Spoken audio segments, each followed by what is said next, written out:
Hi, I'm Alex Paulton. I'd like to welcome you to another episode of Talking Timepieces, where we talk about watch collecting and horology. Today, we're going to talk about how watches show their value, how watch companies show the value in their watches.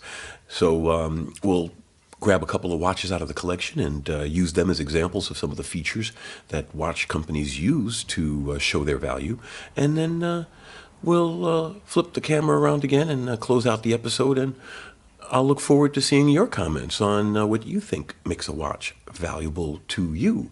Because as I pointed out in my collecting video, value sometimes is different to different people. So I made a little list, but before I go into the little list, the basics are, of course, face, case, and movement. So those are the three legs, as it were, of the tripod that the watch stands on, because the face is what you look at every day, the movement is what drives the heart of it, and the case is what holds it all together. And if any of the three are lacking, then the watch is lacking. In the case of a movement like quartz, even though some people may look down on quartz, a quartz movement is highly accurate and reliable. So a fashion watch, a jewelry watch that goes predominantly by its face and its case, can get away with a quartz movement because that's not what the buyer is looking for.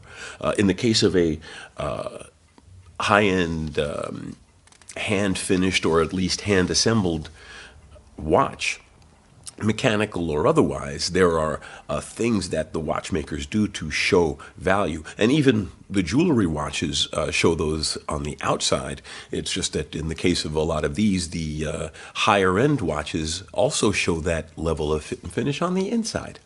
So beyond face, case, and movement, I made a list, as I said, in no particular order: materials, fit and assembly, details and frills, complications, and finish, both internal and external.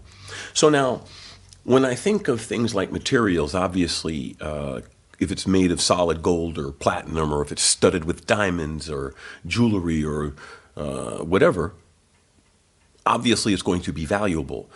In some of those cases, though, the watches aren't much more valuable than the jewelry value of its cladding, as it were, because the watch has either been rendered valueless as a collectible watch in that sense because it was bejeweled aftermarket. For example, in the case of a Rolex, if I had my Explorer diamond studded, it would cost me an arm and a leg, and it would actually decrease the value of the Explorer as a collectible watch. So materials are another one of those things. Value is in the eye of the beholder, but materials are one of the ways to show value. Now, you could show value through materials without having to just make it completely out of something like that.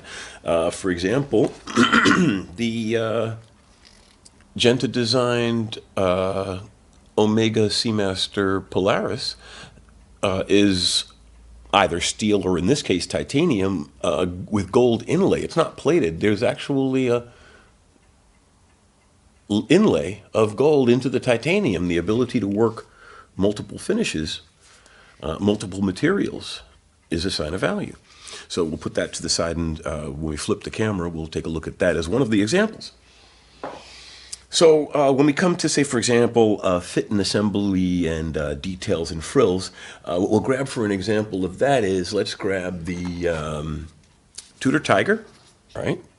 Made by Rolex, well, made by a Rolex-owned company, the House of Rolex. And essentially, Tudor is what I just said, face and case. Hans Wilsdorf created Tudor to put other companies' movements in so that he could reduce the price of the Tudor. He took the Rolex name off, the other most expensive aspect of the watch, and sold essentially Rolexes with different movements under the name Tudor. But the fit and finish and the case and crown are of a caliber that you would expect from the House of Rolex. So we'll use this as one of the examples.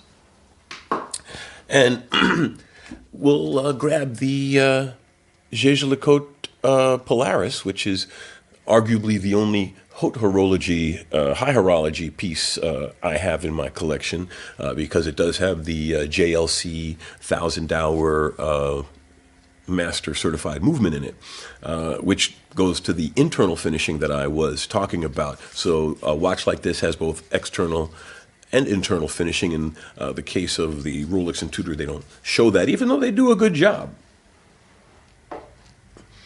But I think Rolex is looking at the dollars because, interestingly enough, a significant number of Rolexes are bought to engrave. And so that's why Rolexes still have a plain back to this day, because they want to cater to their primary audience, people giving Rolexes as gifts or buying them as achievement trophies for milestones in their lives.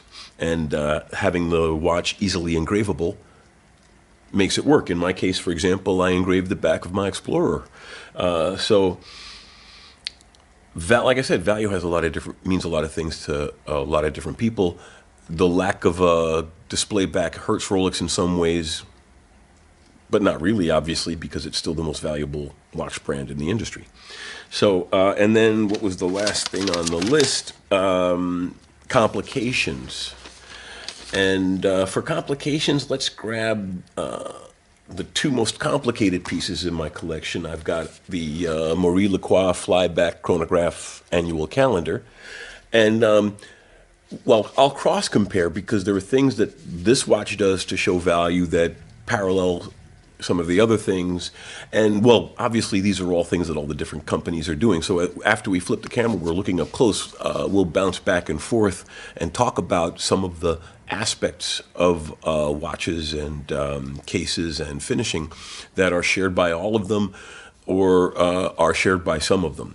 So let's see, do we have, let's grab the Longines. We've got the, this Longines. There we go. We've got this Longines full calendar moon phase, and Longines is a great example to use because they're notorious for really cutting to a price point. They're great watches, fantastic watches, but you could tell where, in some cases, you can tell where they price pointed their pieces. Like, there are things that I love about this watch, and there are things that I'm not that thrilled about this watch. I haven't done a review on this one yet, but I'm going to do it after I've owned it a bit, and I'll tell you all of the good, bad, and the ugly, but we'll use this as an example as well when we talk about some of the value aspects of the watches. So, before I let this ramble on too long, let's flip the camera around and take a look at the watches. So here we are up close with these beautiful watches, and what I'm going to do is just go through each of them quickly and talk about how they each show value, instead of just saying, okay, we're going to look at cases and there's a case. We'll just look at each watch, and we may contrast them as we talk, but I'll primarily focus on each individual watch and its value tells, as it were, in turn. So in the case of the famous, well, I guess to collectors, this is the watch I wear when I go shopping, and I want to impress the watch snobs because it is not an expensive Omega. It's worth a couple thousand, but it's a rare Omega. This is the Gerald Genta designed Seamaster Polaris, and here it shows the value in the design because it didn't. I don't believe Genta wanted to have a very complex or fancy case in this case because, number one, at the time this came out, titanium was not an easy material to work. And also, being a sports watch, they didn't want too many frills and complications on something that was going to be used. It was also used as a commemorative Olympic watch for its period as well. And I think Genta was striking for a very futuristic view. I mean, unfortunately, the man is gone. Rest in peace. I can't second guess his design desire, but to me, this is like a fantastic expression of what the future could look like in watch design, and Genta dove into it beautifully in showing the value in the design and the fact that the gold is inlaid into the titanium, the command of the materials, even though titanium as I said, is notoriously not easy to work with, they were able to inlay gold, which is even in alloy form a dissimilar metal to titanium, and just the skill of the inlay attests to the value of the piece. And then, of course, it says titanium on the dial because, of course, the fact that it is made of titanium is in itself a value tell. As I had said earlier, materials is a primary way to show value. How you put those materials together is another way, a second level of showing value. And that's very evident in this piece. It's very beautiful with the links are very supple. It's an old design pin and sleeve, but it's still very well constructed. And it's a double deployant bracelet with another embedded gold medallion. And let's see, make sure I got it in the right direction. There we go. And it's a double deployant, as I said.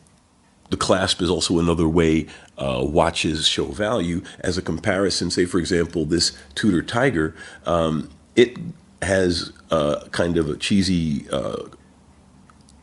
buckle, which frankly a lot of early Rolexes and Tudors had, simple stamped metal. They showed the value in this watch in other places, and I'll go to this one next. But in this case, you can tell that this carries a higher inherent value than this does. So, in fact, there are variations of this that have gold for the mid links, and it's a very elegant look. But I actually like the full titanium bracelet and just the gold as the highlight. And then, of course, you've got an Omega seal on the back, in this case, another gold inlay. Again, the mixture of materials demonstrates the quality of the product. And if we zoom in a little bit, you will see that it also, let's see, it lists the waterproofness and that it is also made of titanium. So it's got a healthy waterproof, it's 12 bar, 120 meters, and screw down crowns. I see people who alternate, either they have them all, both screwed in or both unscrewed. Some have one unscrewed and the other unscrewed. When I do have one unscrewed and one unscrewed, one screwed and one unscrewed, I leave the top one unscrewed so that way it's ready for use as a stopwatch, because I don't understand people who have the bottom one unscrewed and the top one screwed, because then it's not ready for action. At least in this case, the bottom one screwed, if I really do want to make it safe, it doesn't actually make it watertight to screw it down. It just keeps you from breaking the seal with the pushers. It locks the pushers in place to keep you from breaking the seal. It ensures watertightness, as it were. But again, the fact that it has screw-down pushers show a value. Again, looking at the Tudor Tiger, it also has screw-down pushers. If we look at, say, for example, more of an elegant, sporty watch like this Longines, it's got pushers, but it's not screw-down pushers, and it doesn't have a screw-down crown. Whereas, for example, this Marie Lacroix doesn't have screw-down pushers, but it has a screw-down crown. So it's a nice, sporty, elegant watch. It's a flyback annual calendar chronograph and a screw-down crown, again showing value. Putting each of these companies put value in different places in the watches, and you can tell by how they present that value. So let's go to the Tudor. And first off, beautiful, vivid dial. The face is the first way to tell quality. The face on this just pops out at you.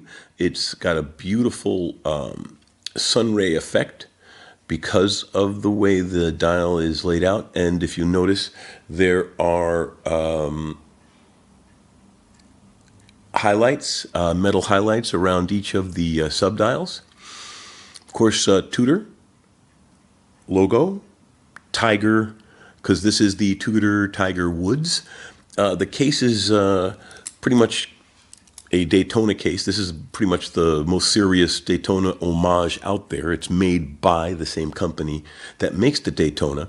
And here they show the value by, well, number one, having that case shape, that screw down crown guards, screw down pushers. I mean, this is a Daytona, essentially. It's basically, the way to look at it would be, this is a Porsche 924 with basically a Porsche body and the Audi engine in it, because this has got a Valjoux 7750. Although they did finish it up a bit, so you could say maybe it's like the 944, which had a Porsche body and it had half of the 928's engine. They literally cut the 8-cylinder Porsche 928 5-liter engine in half to create the 2.5-liter 4-cylinder, and then they put 2 balancing rods in the engine block to compensate for the missing 4 cylinders. So it was actually a very elegant solution for that vehicle. And again here, very elegant solution. Hans Wilsdorf, the founder of Rolex, founder of Tudor, wanted people to have access to the Rolex quality, value proposition as far as case and design, and he put less expensive movements, not bad movements, just not in-house movements, and he also removed the most expensive part of the watch, the name. So essentially, this is a excellent watch. I mean, when you talk about, it's not a Daytona of this quality would run you about $20K, I'm guessing, used. This used is worth about $4K.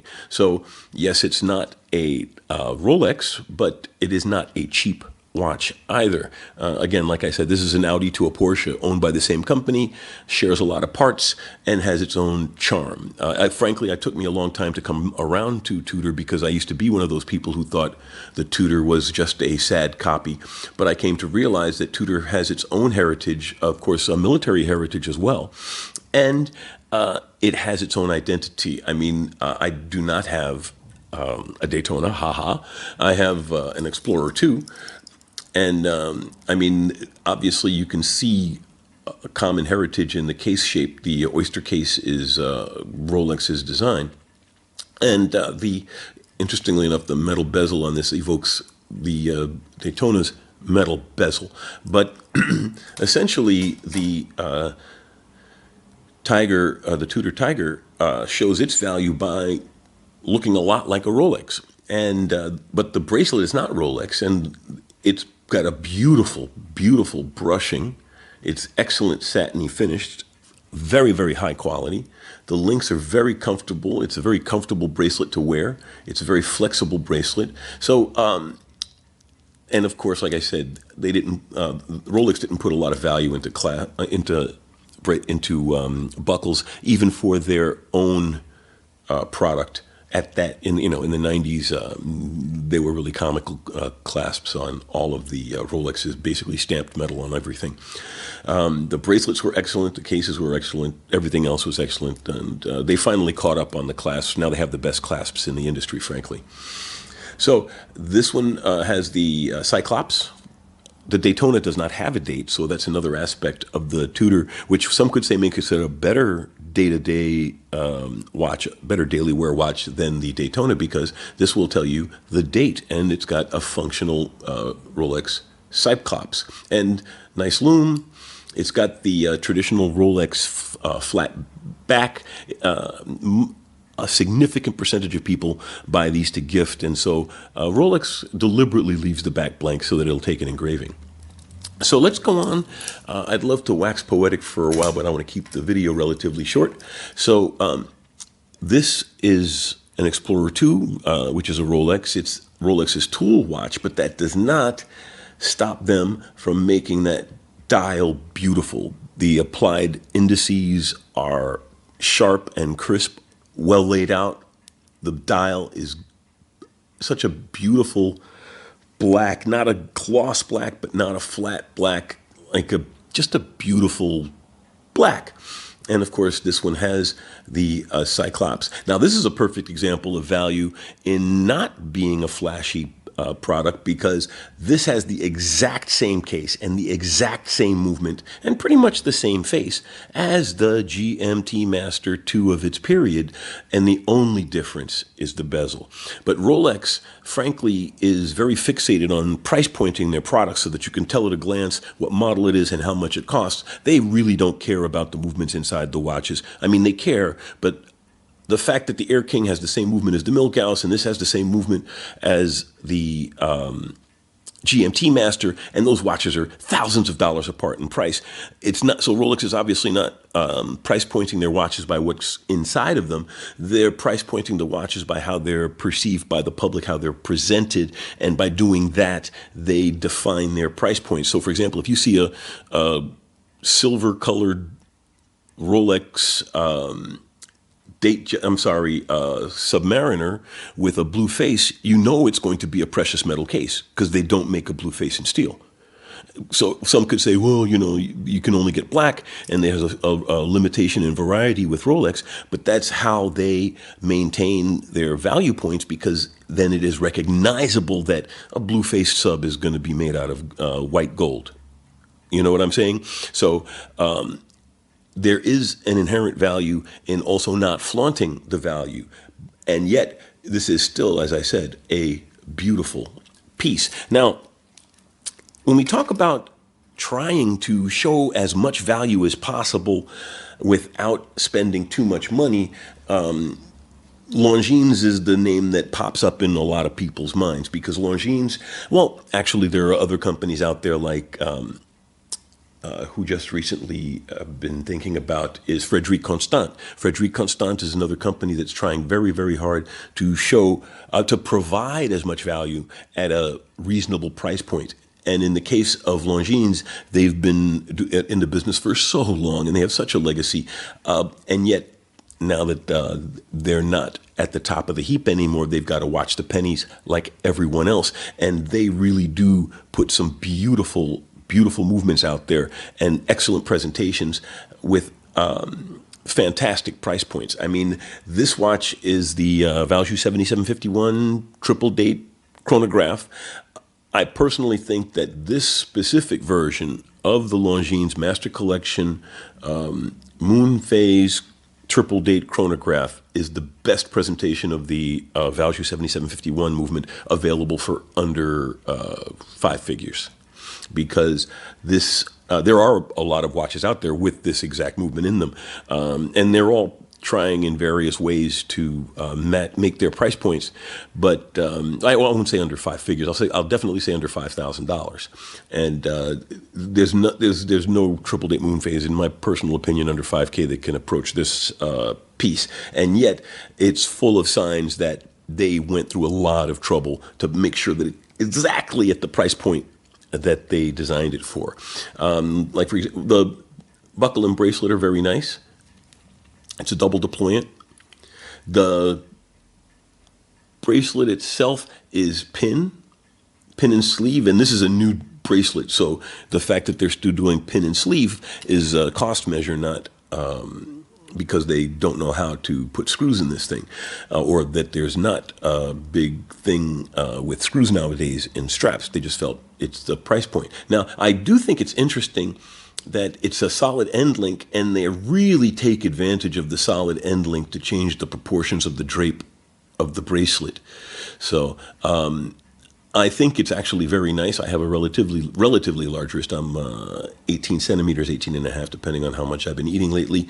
And this fits quite well. And the drape of the bracelet is excellent because of the way the solid end links bring out and down the bracelet and the way it contacts the wrist, so it has a very, you know what, let me put it on very quickly. Wristwatch check. I'm wearing my Mont Blanc Geosphere in titanium. Another example of showing value. I'll toss this into the mix while we're going along.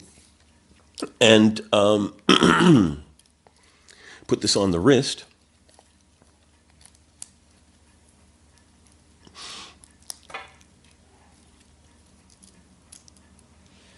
It fits and looks lovely, and you see what I mean about the way that the end links, the way the drape is different. The bracelet comes straight down, even though it extends outward. The fact that the curved solid center link really just changes the way the bracelet lays along the wrist.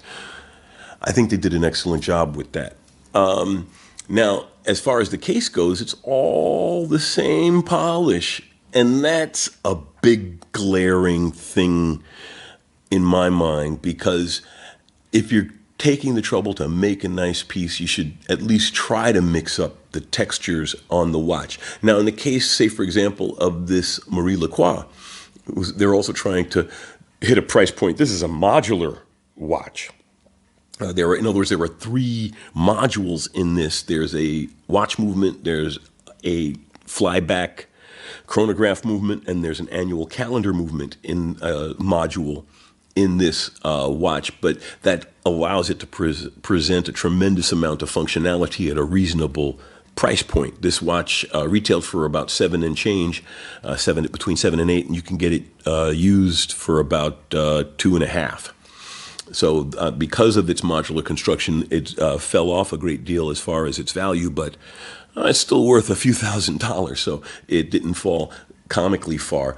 It's got an internal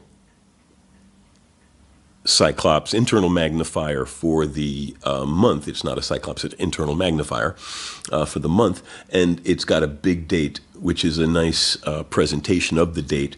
Again, pushing a lot of value. Now, in this case, it's all one polish, but they compensate for it by putting a lot more case detail. They put some striping on the lugs. You see, it's still all one polish, but they gave it some texture. They broke up the lines.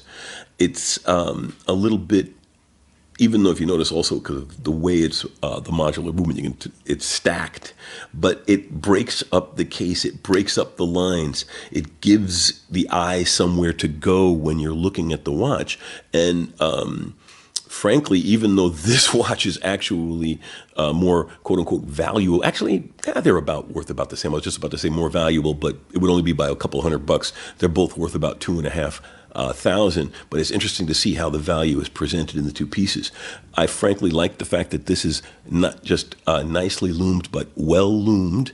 It glows very nicely. This has no loom at all. Again, this is a dress watch, so I wouldn't say it has to be loomed, but the fact that there is no loom also saves them some money. But frankly, I think that it's because of the dress presentation. In this case, they could have loomed it if they wanted to, and it wouldn't have cost them a lot of money. But it just looks beautiful with its hands and the gold moon, and it's just a lovely piece. So I don't mind the fact that the case is all one polish. But here we go. Let's grab the UV flashlight real quick. And you see, so not only are the hands loomed, but the numbers are fully loomed. This presents a really, really nice view at night. It's just a really nice piece. And so this piece shows value by just having a lot of really, really good fit and finish. So this may be a modular movement, but it's done very well. It's put into a beautiful case. It's been given a crocodile band with a deployant clasp and a visible, a display case back. And now display case backs are becoming more and more a de facto thing that a high-end watch must have, because if you do have a high-end watch, it's going to have a mechanical movement, and you want to see that movement. And I'm glad that that's a trend, and I think that trend can be laid squarely at the feet of the quartz crisis, because if you're going to pay that trouble, money, effort, energy to have a mechanical movement, why not let us see it? So this has a nice display back. Beautiful, beautiful finishing. Again, that's another way to show value. The fact that this has perlage, which is the little swirly stuff, and Côte de Genève, which is the wavy stuff, and just gorgeous, gorgeous presentation and watchmaking. Shows how this can still retain a significant value, even though it is not considered a very expensive piece in its category, as it were. Now, let's look at when we were talking about cases, this is a perfect example of a beautifully finished case. This is the Mont Blanc Geosphere. And Mont Blanc, at first, got a lot of flack when they started in the watch business. People thought they were just going to, have products in the way of their leather goods that are not bad with their logo stamped on it and that they'll sell them in duty free. But Mont Blanc's then CEO, when they really started getting serious about it, I believe he came from Jaeger-LeCoultre, and he really wanted to make Mont Blanc a serious watch company, and so he put a lot of focus into it.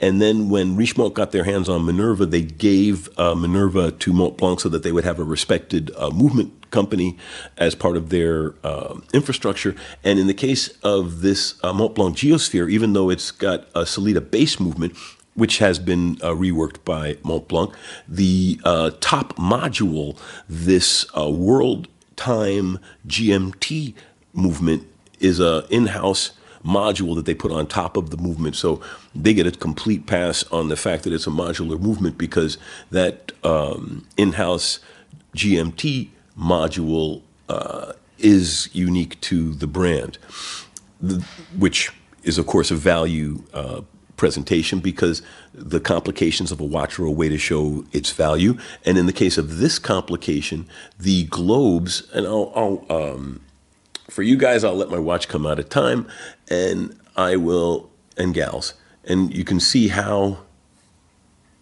the globes rotate as the time passes.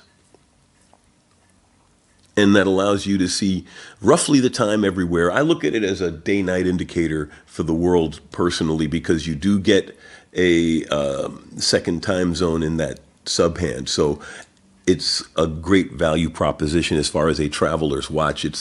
In my humble opinion, it's the ultimate GMT.